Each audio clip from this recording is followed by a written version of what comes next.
Assalamualaikum warahmatullahi wabarakatuh. Waalaikumsalam warahmatullahi wabarakatuh. Apa kabar anak-anak hari ini? Baik. Bagaimana dunia sekalian tadi? Ada kendala dalam hari ini? Tidak ada. Ada tugas yang susah? Ada. Ada? Ada yang susah? Ada yang mudah? Ada. Baiklah, sebelum memulai pembelajaran kita hari ini, marilah sama-sama kita berdoa menurut agama yang percaya masing-masing. Berdoa mulai.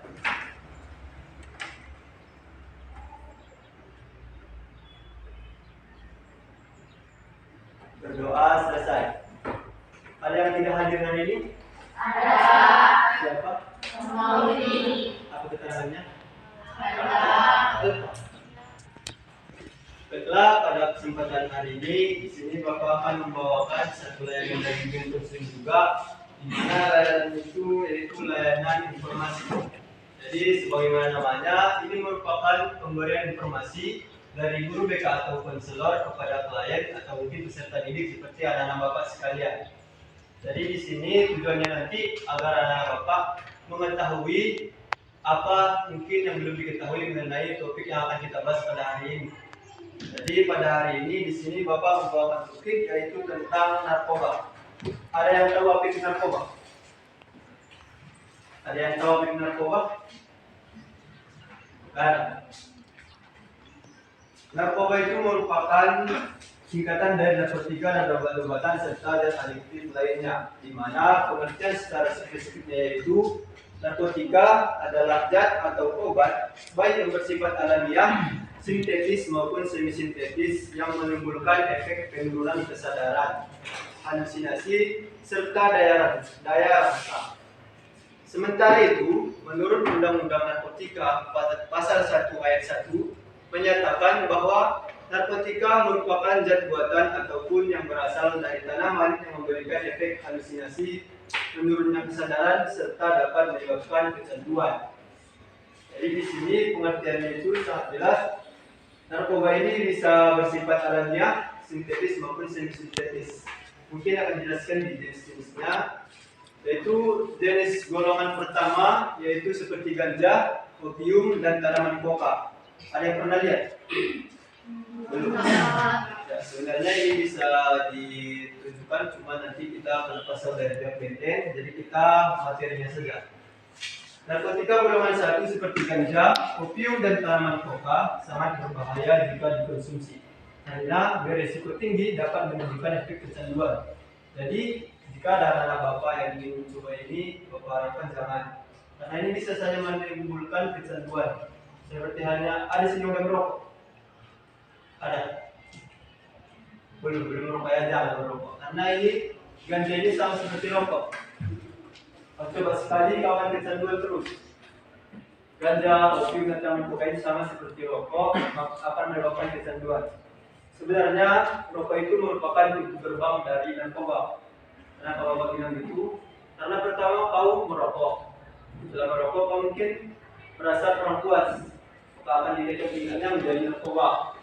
Narkoba yang pertama mungkin pasti akan ganja, setelah itu sabu-sabu dan seterusnya. Jadi para anak bapak jangan lagi merokok sebelum memesan gas. Yang kedua, narkotika golongan 2 yaitu bisa dimanfaatkan untuk pengobatan asalkan sesuai dengan resep dokter. Ini mungkin contoh simpelnya itu bius. Ada yang pernah masuk rumah sakit? Ada? Ada. Pernah nengok orang di bius? Bius itu sebenarnya narkoba. Tetapi karena dia sesuai dengan resep dokter tidak berbahaya. Jenis dari golongan ini kurang lebih ada 85 jenis. Beberapa di antaranya seperti morfin, alfa-prodina, dan lain-lain. Golongan 2 juga berpotensi tinggi menimbulkan ketergantungan. Ketergantungan itu terjadi apabila narkotika golongan 2 ini tidak sesuai dengan resep dokter. Kalau pernah lihat di tidak YouTube yang narkotika yang disuntikan, itu narkotika golongan 2. Karena itu kan tidak sesuai dengan resep dokter, itu cuma suntik-suntik saja. Makanya itu menimbulkan ketergantungan dan kecanduan. Kalau dia nggak dapat itu, mungkin dia akan menjadi kayak orang gila. seperti itu. Kemudian narkotika golongan 3 yaitu narkotika yang memiliki risiko ketergantungan yang cukup ringan dan banyak dimanfaatkan untuk pengobatan serta terapi.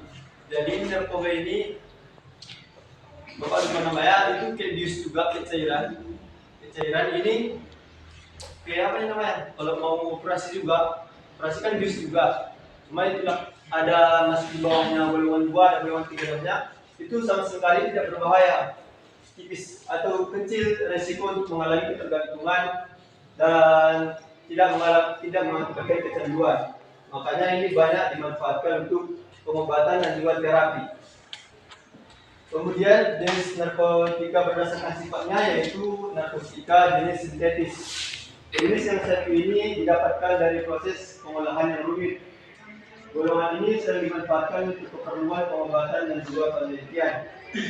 Contohnya yaitu seperti amfetamin, metadon, dexamfetamin, dan sebagainya.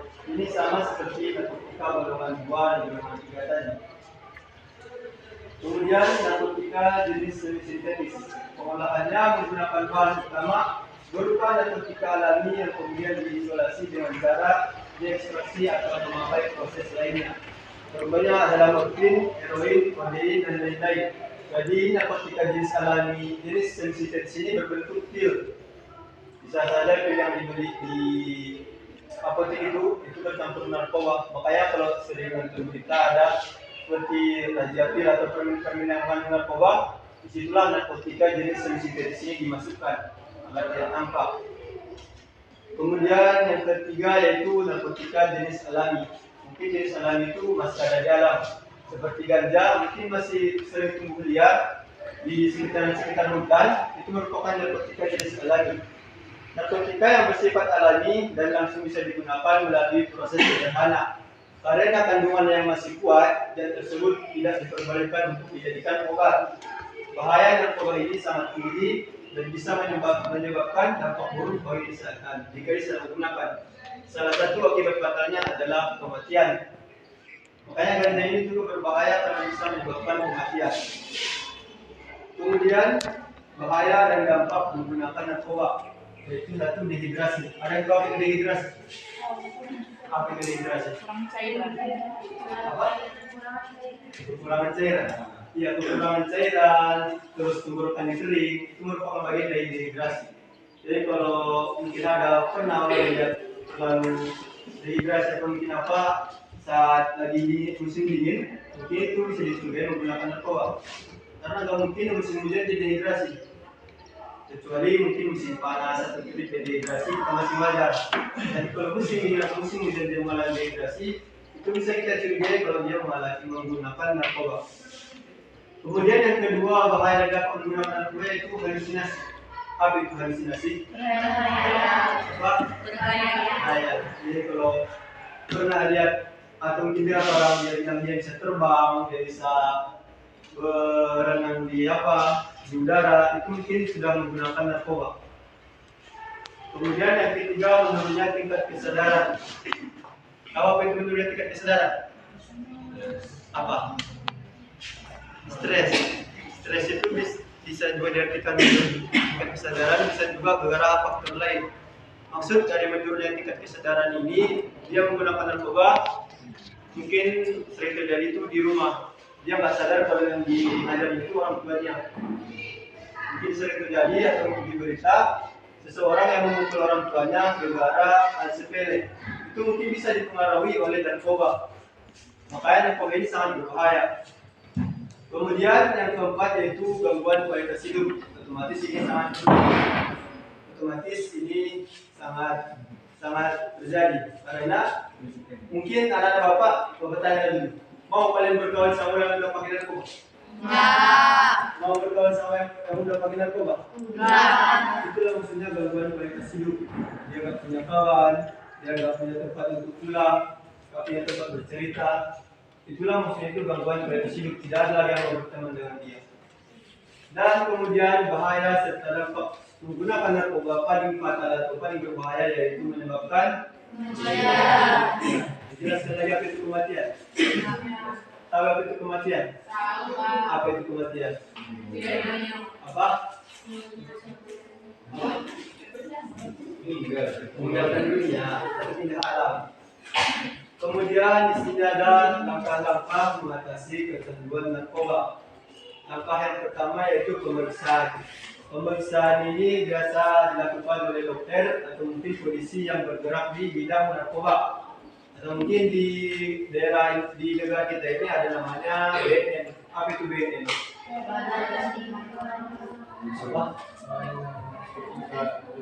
Apa?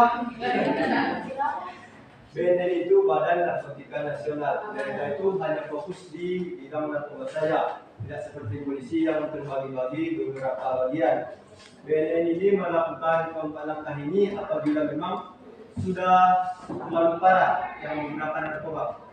Pemeriksaan di sini maksudnya mereka akan pergi ke lapangan untuk meninjau atau melihat korban atau mungkin pelaku yang menggunakan narkoba ini, kemudian dilakukan pemeriksaan.